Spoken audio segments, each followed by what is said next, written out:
মক্কা থেকে হিজরত করে মদিনায় আসার পর মুসলমানরা পানির তীব্র সংকটে পড়লেন। মদিনায় তখন সুপেয় পানির একমাত্র উৎস ছিল মিরে রুমা নামের একটি কূপ। কিন্তু এই কূপের মালিক ছিল এক কঠোর ইহুদি, যে চড়া দামে পানি বিক্রি করত।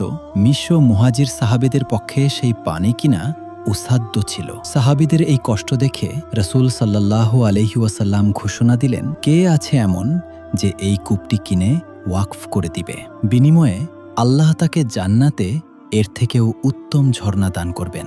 তখনই এগিয়ে আসলেন হযরত উসমান রাদিয়াল্লাহু আনহু। তিনি ইহুদির কাছে গিয়ে কূপটি ক্রয় করতে চাইলেন, কিন্তু ইহুদি রাজি হল না। তখন হযরত উসমান রাদিয়াল্লাহু আনহু ইহুদিকে এক ভারণ প্রস্তাব দিলেন। তিনি 12,000 দিরহামে কূপটির অর্ধেক মালিকানা কিনলেন।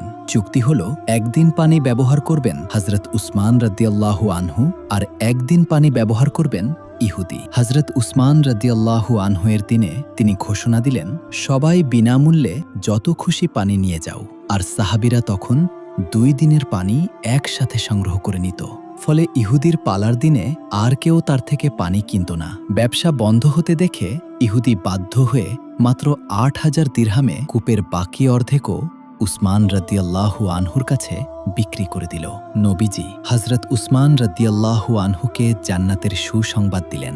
অবাক করা বিষয় হল, 1400 বছর আগের হযরত উসমান রাদিয়াল্লাহু আনহুর ওয়াকফ করা কূপ ও খেজুরের বাগান আজও টিকে আছে, যার আয় দিয়ে আজও অসহায়দের সাহায্য করা হয়।